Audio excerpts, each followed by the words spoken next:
오늘 그 설교의 제목이 가장 위대한 상속자인데요. 이 세상의 모든 사람들은 다 상속자입니다. 상속자가 아닌 사람은 단 한 사람도 없어요.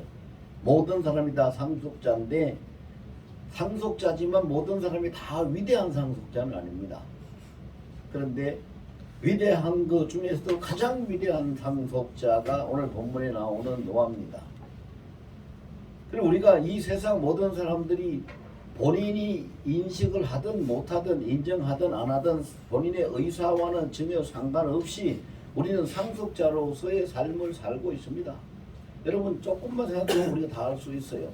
자, 세상에서 얻는 우리의 상속은 뭡니까? 첫 번째는 우리 가문의 상속, 혈통이 있습니다. 혈통을 이어받는 것이요.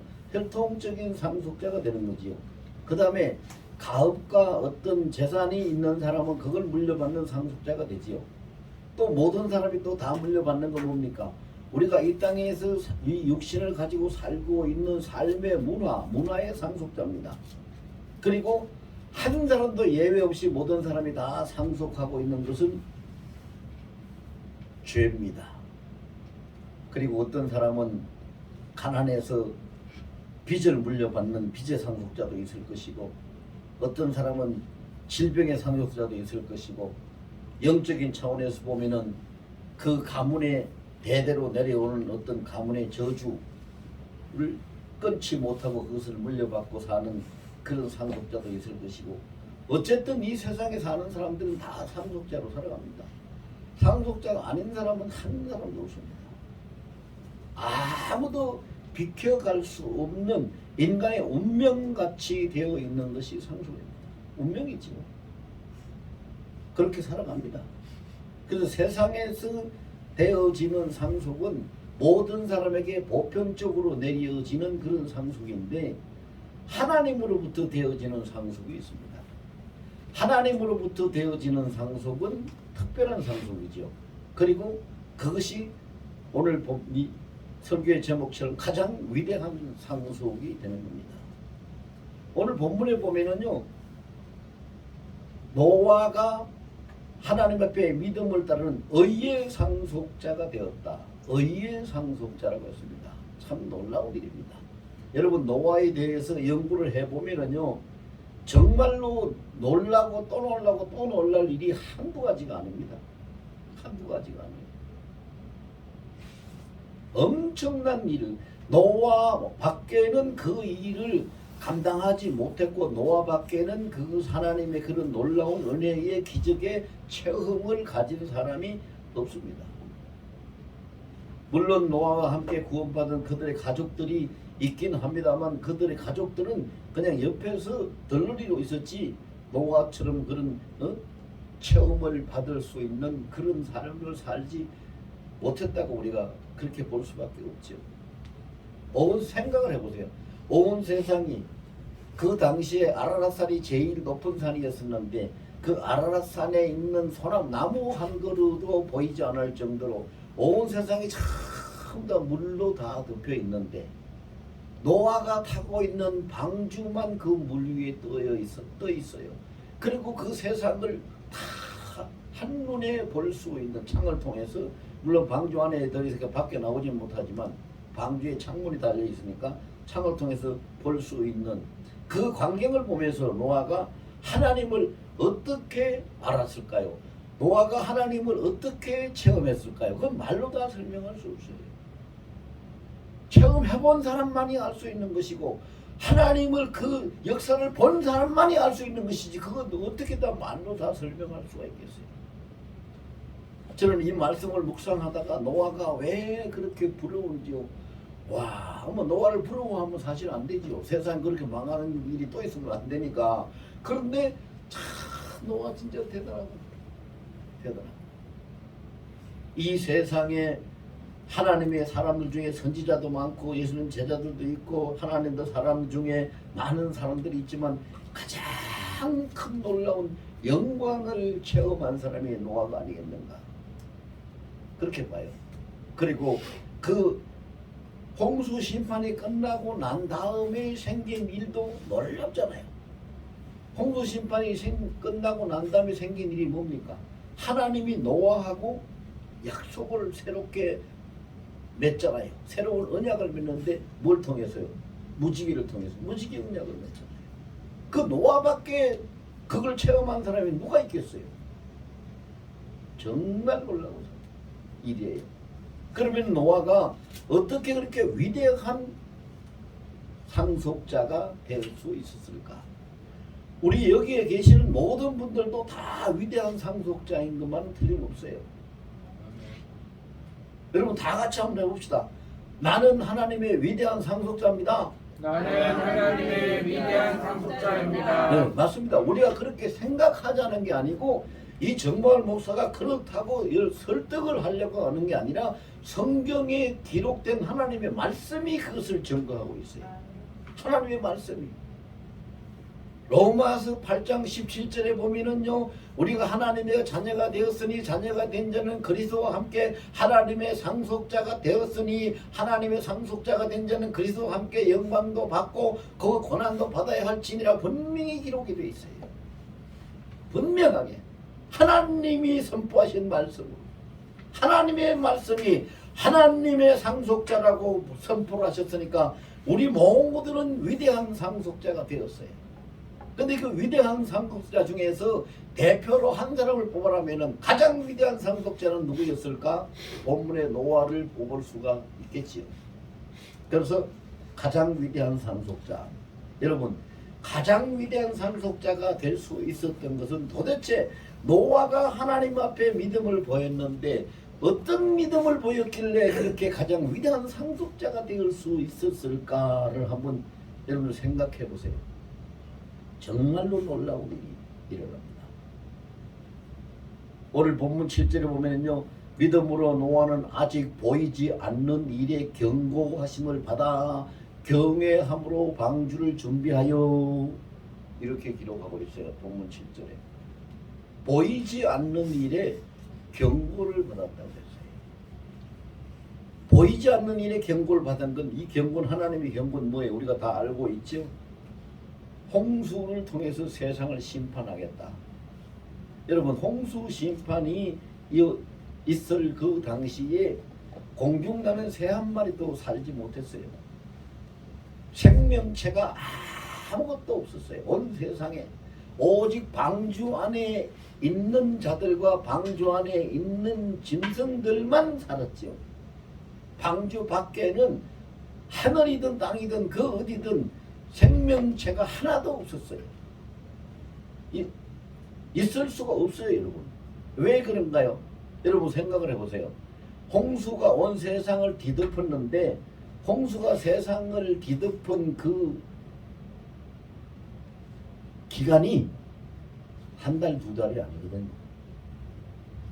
물속에서 숨 안 쉬고 밥 안 먹고 살아갈 수 있는 생명체가 뭐가 있겠어요? 없잖아요. 그것도 맑은 물도 아니고 홍수난 물인데요. 그 속에서 숨 안 쉬고 살 수 있는 생명체가 뭐가 있어요? 또 아무것도 안 먹고 살 수 있는 생명체가 뭐가 있어요?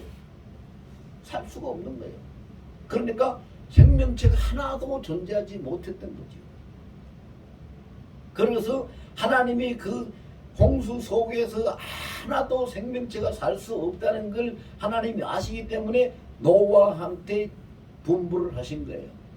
내가 홍수로 세상을 심판할 건데 홍수로 세상을 심판하게 되면은 하나도 생명체가 살 수가 없게 되니 너는 네가 방주를 지어가지고 너와 네 가족이 거기 들어가서 구원을 받으라. 이렇게 해서 노아는 성경에 보면 하나님이 당대의 의인이라고 증명을 하고 있어요. 당대의 의인이라고 하나님께 인정받은 사람이기 때문에 그는 구원의 방주를 하나님으로부터 지으라는 명령을 받고 그 심판 경고를 받은 다음부터 방주를 짓기 시작해가지고 그 방주를 지었어요. 근데 여러분 이게 간단한 일이 아닌 것이 우리가 인격적으로 한번 생각을 해보십시다. 하나님이 노아에게 방주를 지으라 해서 방주를 지었는데요. 그 방주 짓는 기간이 한 달, 두 달, 1년, 2년, 10년, 20년 걸린 게 아닙니다. 그러면 이 내 자신한테, 저는 제 자신한테 그런 질문을 해봤어요. 여러분도 한번 그런 질문을 해보세요. 노아와 같이 그렇게 하나님의 상속자, 의의 상속자가 되고 싶냐? 되고 싶지요.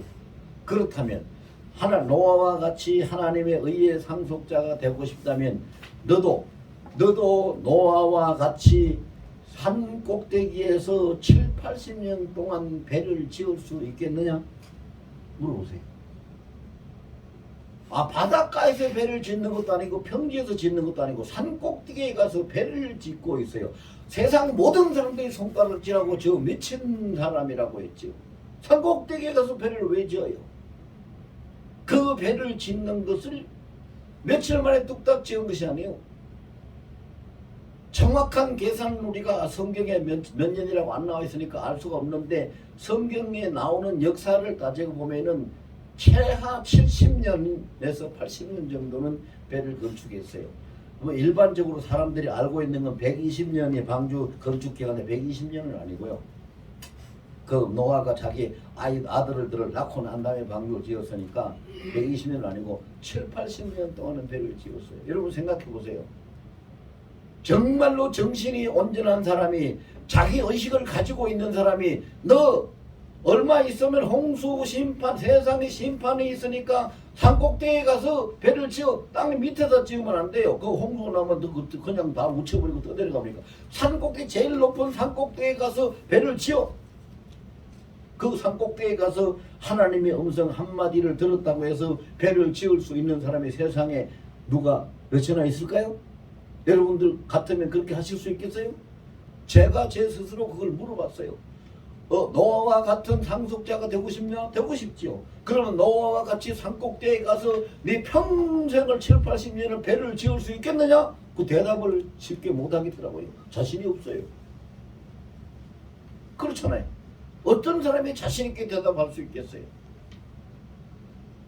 지금 일어나는 일도 아니에요. 언제 있을지도 몰라요. 눈에 본문에 그랬잖아요. 성경에 눈에 보이지도 않아요. 그냥 하나님의 경고만 있었어요. 말씀 한마디만 있었어요. 그 말씀을 믿고 자기 일생을 바쳐가지고 산꼭대에 가서 배 짓는 일을 할 사람이 세상에 누가 있겠냐고요.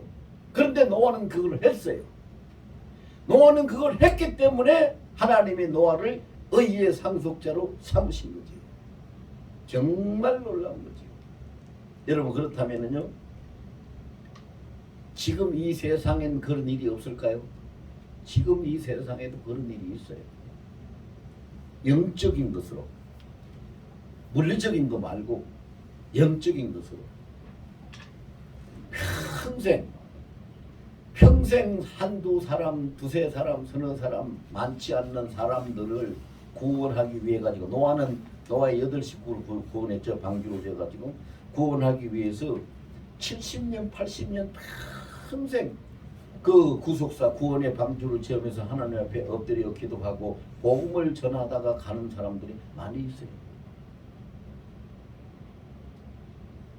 그래요. 그런데 그런 사람들 아무나 그렇게 할 수 있는 거 아니잖아요. 누가 그렇게, 그게 쉬운 일 아닌데 누가 그렇게 할 수 있겠어요? 노아가 어떻게 의의 상속자가 되었을까? 성경에, 여러분, 성경에 의의 상속자가 되었다라고 선포하는 건 이건 정말 놀라운 이야기입니다. 사람들이 이 이야기가 아니거든. 사람들 말이 아니잖아요. 하나님이 세우신 상속자거든요. 하나님이 인정하셨다고, 하나님이 선포하셨단 말이죠. 하나님이 그렇게 말씀하실 때는 그만한 믿음이 하나님 앞에 합격을 했기 때문에 하나님이 그렇게 선포를 하신 거예요. 이 사실을 알고 나니까요, 노아는 충분히 하나님 앞에 의의 상속자라고 선포될 수 있고 인정받을 수 있는 인물이었다라는 것이 저 스스로도 인정을 할 수밖에 없더라고요. 솔직히 이야기해서 저 같으면 그렇게 못했어요. 말씀 한마디에 산꼭대기에 올라가서 7, 80년을 평생을 아무것도 안 하고 가서 배를 짓고 있어요. 누가 그렇게 할 수 있겠어요? 그런데 노아는 했기 때문에 하나님 앞에 인정을 받을 수 있었어요. 그 믿음을 인정받았기 때문에 의의 상속자가 된 거예요. 두 번째 또 노아가 한 일을 보세요. 그렇게 해서 7, 80년 걸려가지고 방주를 지었어요. 방주를 짓는데 방주에는 배를 몰고 갈 수 있는 그 키가 없어요. 그리고 여러분 방주가요, 지금 우리가 알고 있는 그 상식적인 배처럼 앞뒤가 이렇게 있고 그렇게 물살을 탈 수 있고 항해를 할 수 있는 그런 모양으로 지어진 것이 아닙니다. 방주라는 건 태바라는 얘기인데, 그 태바라는 말은 무슨 말이냐면 그냥 사각형된 네모난 박스를 가지고 태바라는 거예요. 박스, 직사각형으로 돼 있는 박스. 아무것도 없어요. 그러면 그게 무슨 얘기입니까? 배를 운전하는 키도 없고 앞뒤도 없고 아무것도 없다는 것은 그 배를 조정하고 운전하는 것을 하나님이 하신다는 거예요. 방향을 하나님이 잡으신다는 거예요. 하나님이 끌고 가신다는 거죠. 노아가 만드는 방주는 자기가 운전하고 자기 가족들 살리려고 만드는 것이 아니라 하나님이 운전하시고 하나님이 주장하시는 배를 만들었다 이 말입니다. 참 놀라운 거잖아요. 정말 놀라운 거예요. 여러분 우리 같으면 그렇게 할까요? 우리 같으면 그렇게 좀 세상 사람들이 볼 때 참 바보 같은지 산 꼭대기에서 배 짓는 것도 바보 같지만 무슨 배를 말이죠 네모난 이렇게 박스를 만들어서 저기 어떻게 물 위에 가서 이렇게 운전을 하려고 그러나 다 우습게 보고 조롱거리밖에 안 되는 거잖아요. 근데 그렇게 만들었어요. 왜? 하나님을 의지하고 하나님을 믿는, 하나님 오늘 본문에 보면 하나님을 경외했다 그랬어요. 하나님을 경외했다. 하나님을 경외하고 그 배를 지었기 때문에 노아는 하나님 앞에 인정받을 수밖에 없었다.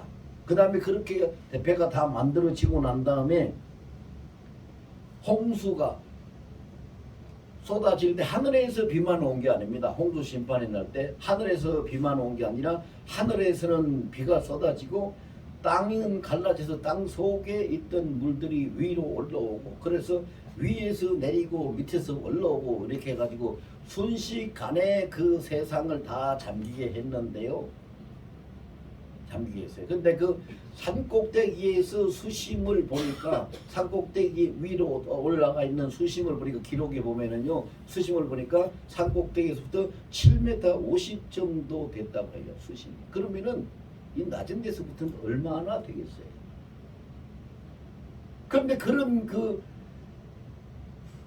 홍수가 시작되기 전에 일주일 전에 노아 600년 2월 10일 날 역사적으로 딱 이건 성경에 기록되어 있어요. 이 사람이 추측한 게 아니에요. 노아 600년 2월 10일 날 하나님이 노아한테 명령을 하셨어요. 앞으로 7일 후면은 홍수가 시작돼서 세상이 물에 잠기게 되니 너는 지금 네 가족들을 이끌고 방주로 들어가고 동물들도 암수 한 쌍씩 해서 방주로 다 이끌어 들이고 방주로 들어가라. 그리고 가서 문을 닫아라.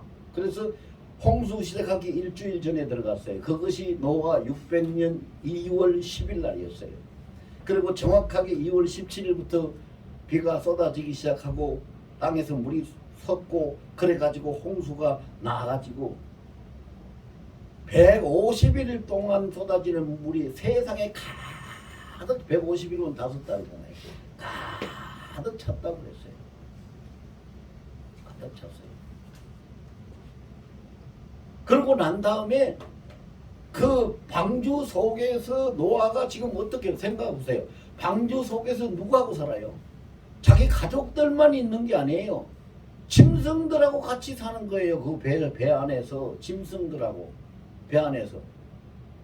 여러분 생각해 보세요. 여러분 이리 집을 만들든지 배를 만들든지 공간을 만들어 놓고 거기에 들어가서 너 짐승들로 소, 돼지, 개, 고양이 다 한꺼번에 들어가서 같이 살아라. 그들이 똥 싸고 오줌 싸고 난리치고 어떻게 살겠어요? 상상 상상이나 되겠어요? 근데 노아는 하나님이 명령을 하시니까 자기 가족들을 방주에 태우고 나서 하나님이 말씀하시는 명령하는 대로 짐승들을 다 이끌어서 배에 태웠어요. 정확한 기록은 성경에 없으니까 모르겠습니다만 제가 그 자료를 좀 찾아보니까요, 그 배에 함께 노아의 가족들과 배에 함께 태운 짐승의 숫자가 약 12만 5천 마리쯤 됐어요. 수백 가지 종류의 짐승들을 다 태웠으니까. 그리고 그 물이 거쳐가지고 하나님이 이제 너희들 나와라 그래가지고 땅에 내린 날이 언제냐면 노아 601년 2월 27일 날 나왔어요. 그러면 생각을 해보세요. 노아 600년 2월 10일 날 들어가가지고 노아 601년 2월 27일 날 나왔으면은 1년이 넘잖아요. 그러면 날수를 떼자보니까 1년 365일에다가 그 추가된 날짜를 더해보니까 382일 동안 배 안에 있었어요. 여러분 상상이나 되겠습니까? 짐승과 함께 382일 동안을 같이 살았단 말입니다. 방주 안에서. 누가 그렇게 할 수 있어요? 노아가 그렇게 했기 때문에 하나님의 의의 상속자가 될 수 있었다는 거지요. 그냥 된 게 아니에요, 이게. 우리는 그냥 뭐 지나가는 이야기처럼 뭐 노아 홍수 심판에 있었다, 노아 방주에서 노아 가족들이 구원받았다, 그냥 이러고 지나가는데 그 간단한 문제가 아니거든요. 이거는요, 인간 상식으로서, 인간 지식으로서는 이해할 수 없는 불가사의한 사건이에요. 불가사의한 사건. 근데 그 짐승이 뭐 양이나 뭐 이렇게 그 강아지나 뭐 이런 그 길들여진 짐승들만 있나요? 아니요. 그 당시에 가축을 그 배에 방주 안에 들이라는 것이 아니라 하나님이 이 땅에 지구상에 살고 있는 짐승을 한 쌍씩, 왜 암수 한 쌍씩 들이라고 했어요?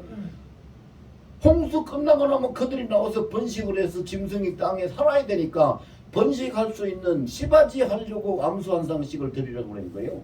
그리고 홍수 끝나고 나와서 노아가 하나님 앞에 제사를 드려야 되는데 제사를 드릴 제물은 따로, 그 한 쌍 씨바지 외에 제물은 따로 드리라고 그랬죠. 그것이 약 한 10만 5천 마리쯤 되는데, 여러분 생각을 해보세요. 그 배 안에 그렇게 많은 동물이 같이 살고 거기서 오줌 싸고 똥 싸고 또 그들이 먹이는 사료는 또 382일 동안 어떻게 했으며 어떻게 살았겠어요? 물론 하나님이 하셨죠. 노아의 재주라 노아의 능력으로 한 건 아니에요. 하나님이 하셨지만 하나님이 누구를 통해서 누구를 사용하셔서 하셨어요? 노아를 사용하셔서 하셨잖아요. 그러니까 노아가 하나님의 종으로서 하나님의 도구로서 하나님의 일꾼으로서 다 해야 되는 거잖아요. 얼마나 놀라운 일입니까 이게. 그랬기 때문에 노아가 의의 상속자가 될 수 있었던 거지요. 이게 뭐 적당히 그냥 대충 넘어간 사건이 아닙니다, 여러분. 아까도 말씀드렸지만 인간의 상식이나 인간의 지식으로 가서는 이해할 수도 없는 불가사의한 일이에요. 근데 노아는 그걸 하나님 명령에 순종해서 그 일을 다 감당했어요. 그리고 홍수가 끝나고 난 다음에 노아 601년 2월 27일 날 하나님이 드디어 이제는 너희 문을 열고 밖으로 나오라. 왜 그래야 되냐면은 비가 그치고도 그들이 나올 수 없었어요. 왜 나올 수가 없었어요? 비는 그 전에 그쳤지만 비가 그치고도 석 달 동안을 방주 안에 있었어요. 비가 다 그쳤는데도. 왜 석 달 동안 있어야 돼요? 여러분, 물이 빠지려면 물이 흘러갈 때가 있어야지 물이 빠지잖아요. 그런데 온 세상이 물인데 물이 어디로 흘러갈 때가 있어요? 흘러갈 데가 없어요. 물이 빠질 수가 없는 거예요. 여러분 그거 이해 안 되면 바다에 가보면 알아요. 바닷물 빠지는 거 봤어요? 바닷물 안 빠지지요. 10년 20년 가도 계속 바다는 그 물 그대로 있죠. 왜? 빠질 데가 없으니까 안 빠지는 거예요. 노아 홍수 심판 때도 온 세상이 다 물에 잠겨 있으니까 물이 빠질 데가 없어요. 물이 흘러서 나가서 빠질 때가 있어야 물이 주는데 빠질 데가 없으니까 물이 안 줄어요. 그러면 어떻게 해야 되냐? 오직 하나님의 손길만 기다려야 되는데 성경에 보면 뭐라고 했느냐 하면 하나님이 그 물을 말리셨다. 햇빛을 비춰서 말리는 거예요. 물을 증발을 시킨 거예요. 말리셨다. 하나님이 그 물을 말리시는데 3개월이 걸렸어요. 그래가지고 노아를 그 가족들을 이끌고 나오라고 했어요. 그런데 노아는 여러분 생각해 보세요. 1년도 넘게 그 방주 안에 있었는데 날마다 창문을 열어서 보고 날마다 말이 3개월이죠. 여러분 기다리는 기간이 3개월이 길어요, 짧아요? 사흘을 기다리라 해도 아마 몸살 날 거예요. 몸살. 보통 사람들 같으면은 석 달을 맨날 문을 열어보고 기다렸어요. 그래도 계속 물이. 그래서 답답하니까 까마귀도 날려 보내봤어요. 근데 까마귀가 배회하고 앉을 때고 그 다음에 안돼가 나중에 비둘기도 날려 보내봤어요. 그랬더니 비둘기가 어디서 물고 왔는지 새 감람나무 잎사귀를 물고 왔어요. 그래서 물 빠진 데가 있나 보다. 그래 감람나무는 산에 있잖아요. 그러니까 하나님이 위에서부터 물을 말리니까 지대가 높은 데서부터 먼저 말라서 내려오니까 비둘기가 감람나무 잎사귀를 물고 간 거지요. 그러고 이제 그 일이 있고 난 다음에 다시 7일이 지나가지고 하나님이 노아한테 이제는 방주의 문을 열고 나오느라 그렇게 해서 나갔어요. 그러면 세 번째 노아가 첫 번째 한 것은 의의 상속자가 될 수 있는 자격을 얻은 것은 뭐냐? 산 꼭대기에서 7, 80년 동안 하나님의 명령을 따라서 배를 지었다는 것. 두 번째 그가 의의 상속자가 될 자격을 얻은 건 뭐냐?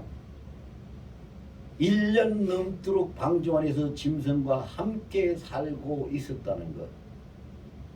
세 번째는 의의 상속자가 될 수 있는 그 믿음의 그 자격은 뭐냐?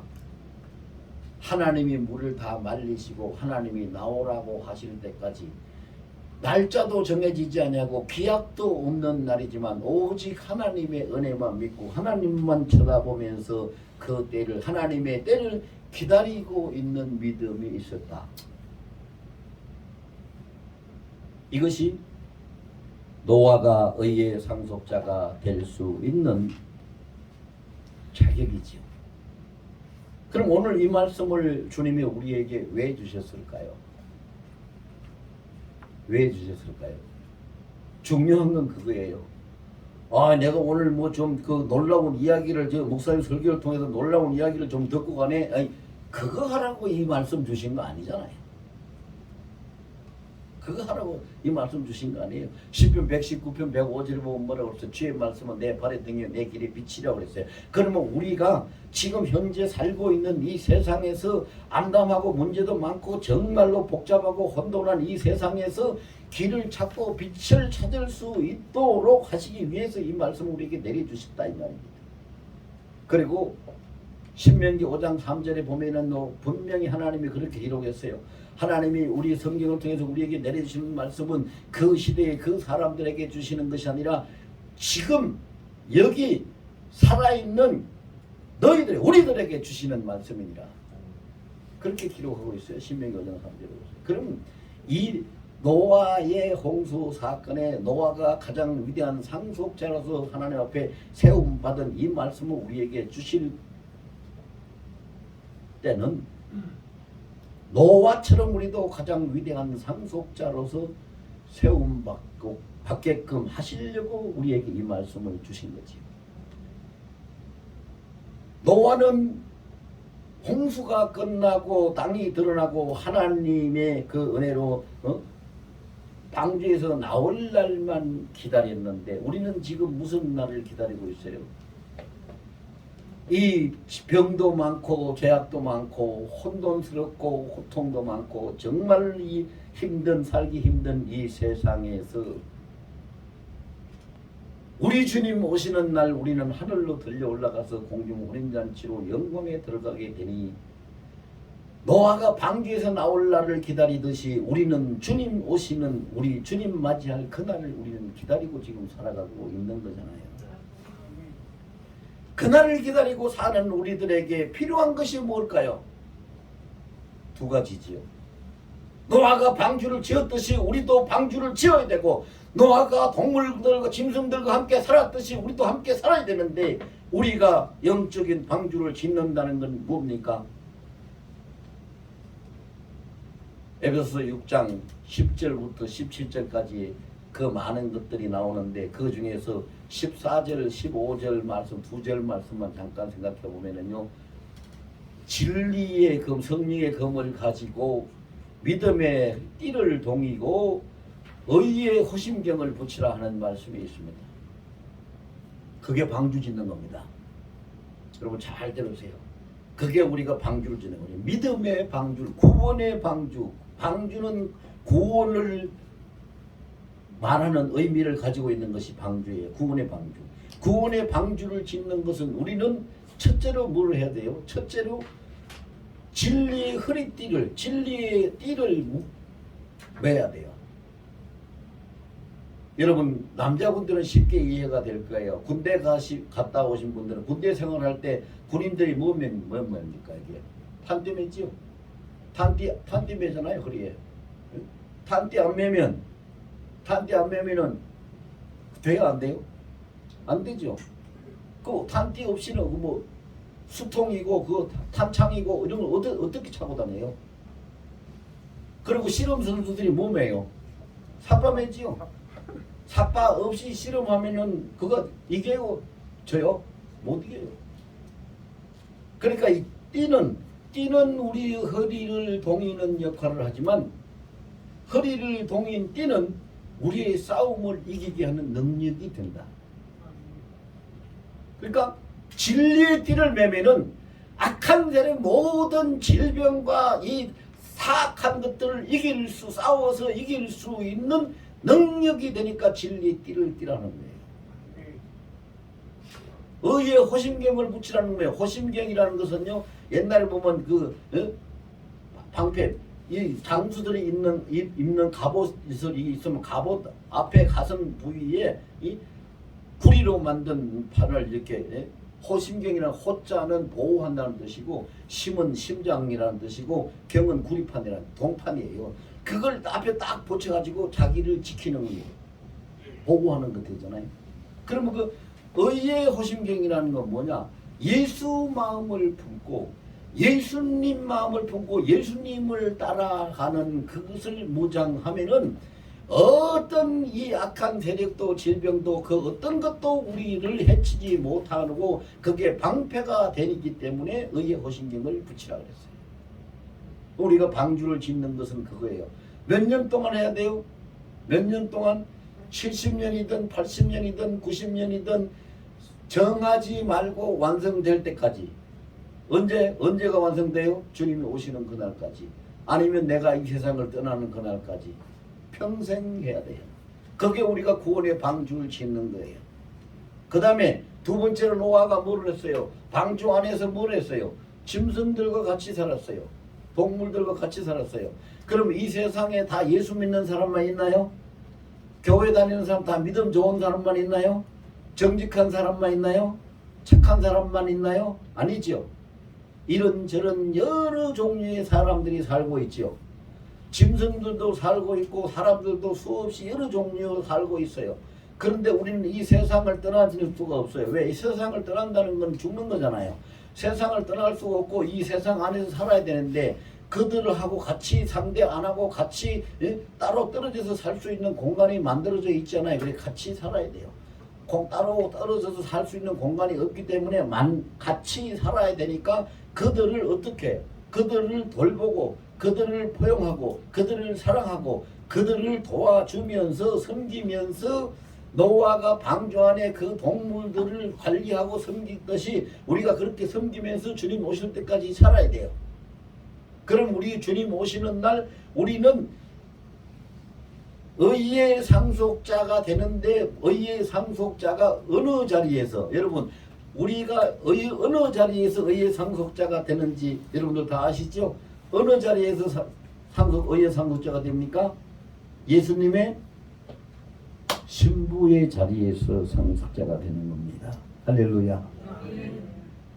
예수님의 신부의 자리에서 주님이 오시는 그날 우리는 공중 혼인잔치로 예수님과 혼인잔치를 하니까 예수님 우리의 신랑이 되시니까 우리는 의의 상속자는 의의 상속자인데 우리가 있는 위치가 예수님의 신부의 자리에서 의의 상속자가 되는 거예요. 놀라운 거죠. 그래서 로마서 8장 17절 말씀이 그 말씀이에요. 우리가 자녀이면은 하나님의 자녀이면 그리스도와 함께 예수 그리스도와 함께 상속자가 되었네. 그리스도와 함께. 왜 함께? 그리스도의 신부로 되니까 신랑 신부가 같이 되는 거니까 함께 상속자가 되었다. 그래서 그 영광도 받는데 그 영광을 받기까지 우리가 감당해야 될 건 뭐예요? 고난도 감당해야 된다. 그 고난이 뭐예요? 고난이 구원의 방주를 짓는 것이고 고난이 방주 안에서 우리의 믿음을 지키고 살아가는 것이 우리에게 고난인 거지요. 그걸 감당해야 된다는 걸 말씀하신 거예요. 오늘 이 시간부터 여러분 노아가 어떻게 하나님 앞에 인정받고 의의 상속자가 됐는지 확실히 알았으니까 이제 우리 모두도 자, 다 같이 해볼까요? 나도 구원의 방주를 평생토록 짓겠습니다. 나도 방주 안에서의 삶을 평생토록 승리하겠습니다. 나도 우리 예수님 오시는 그날 들림받는 날을 기다리고 살겠습니다.